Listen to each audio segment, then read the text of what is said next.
Today is October the 18th on a Saturday afternoon. We are here at the No King protest where protesters are filling the street in Washington, D.C. to make their voice heard about Donald Trump's policies. And today we're going to talk to a few protesters to listen to what they have to say. Tell me about your name and where you're from. My name is Elizabeth Brooks. I've been in DC for 20 years. My name's Erica. I'm from New York City and I live in DC for work. My name is Lisa Figueroa Kravinsky and I'm from Arlington, Virginia. And what brings you here today? Like my sign over there said, it's becoming really hard to teach history to kids right now because nothing seems to be going the way it is supposed to in our founding documents. I need to show my own students, I need to show my own family, my own children that this isn't acceptable. This is our current situation with a president who has set up a system where the rules are being broken consistently because they were norms is a problem. I'm here today because I very much believe in democracy, and this is not at all what I stand for. I'm concerned about the biodiversity crisis that is facing us and the unraveling of science and our agencies and research and all of the federal workers who've devoted their whole careers to where we are now as a country. I'm here to stand up for the Virginia farmers who are being hurt by the trade wars. They've lost a lot of their market to China, and I know they're suffering, and I just wanted to speak up on their behalf. What do you think is the most pressing problem that's facing America? I think that the human toll of this oligarchical leadership is becoming overwhelming. So what does No King means to you?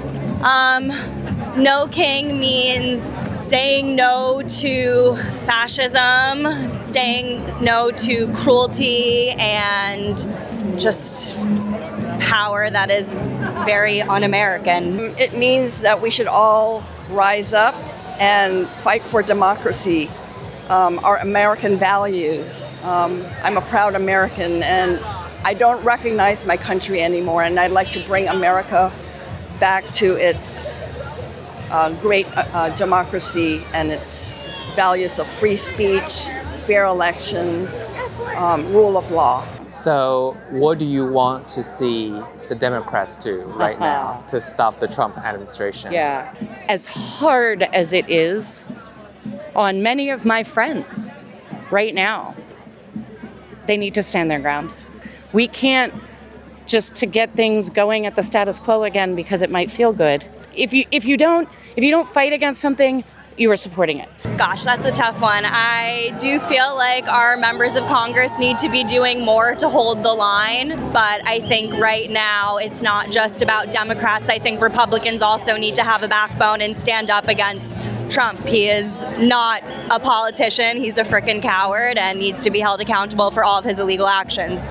There's an election here in Virginia, and I hope people will vote to help the farmers. The election is on November 5th, and we're going to be voting for governor, lieutenant governor, attorney general, school board, and Arlington County board. And it's very important that everybody vote. We can vote early now, right now.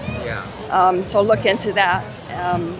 And everybody needs to vote and get our voice out and make things happen.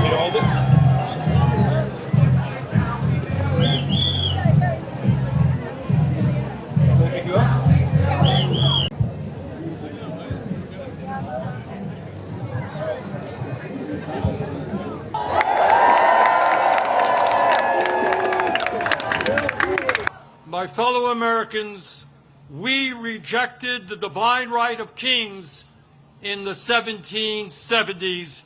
We will not accept the divine right of oligarchs today. So tell me more about your name and where you're from. Teresa, I'm from Virginia. And as you can see from my sign, I was in healthcare before I retired, and I'm very concerned about spending our money for dictators in other countries instead of on our own people for affordable health care. My name is Lex, and I'm from New Jersey. Okay, what brings you to DC? Work brought me to DC, and I've been here for several years now. Okay, what brings you here to the protest? What brought me here to the protest is that this is what I am all about. If you notice my sticker right here, 5051, I'm part of the DC chapter. We helped organize a feeder march called the Remove the Regime March to this rally today, and had a bit of a kickoff rally last night at the Lincoln Memorial with some other local organizations to help give a lot of the local DMV people who are being impacted by this a voice. While the national voice is important, trying to give the local folks a voice as well. My name is Hannah. I'm from North Carolina originally, but I live here in DC. Okay, how long have you been living here? 3 years. All right, what brings you here today? Well, I am here because we currently have a fascist in the White House, and all throughout the cabinet, we have people who are taking people's rights away. It's an escalated attack on quite literally everyone in this country, honestly, no matter who you voted for.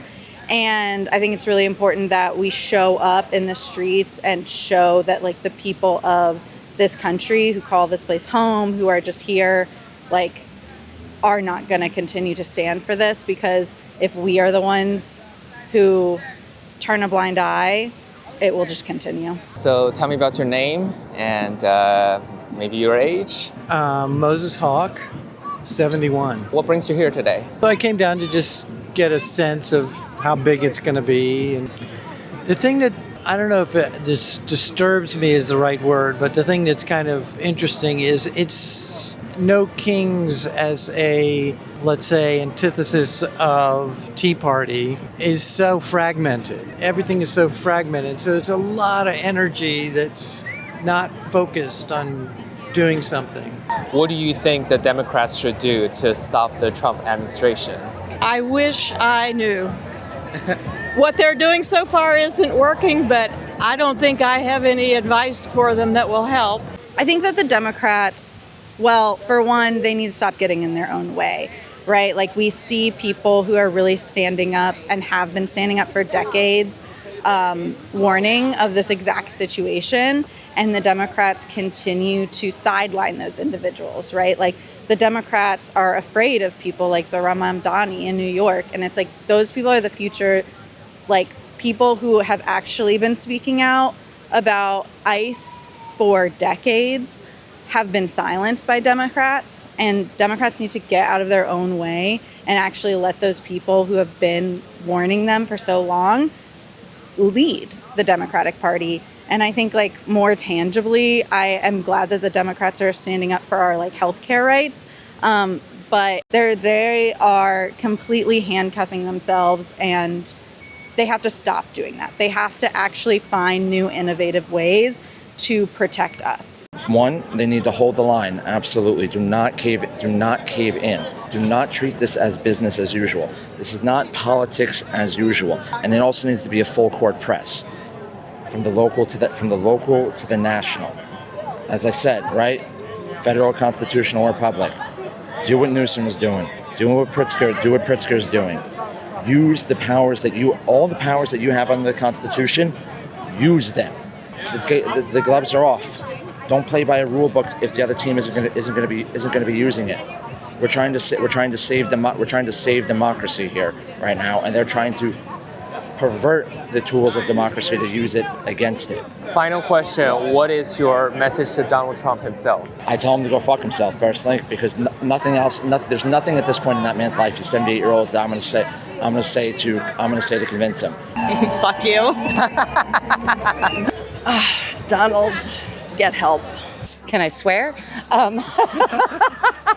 Donald Trump is a part of a machine.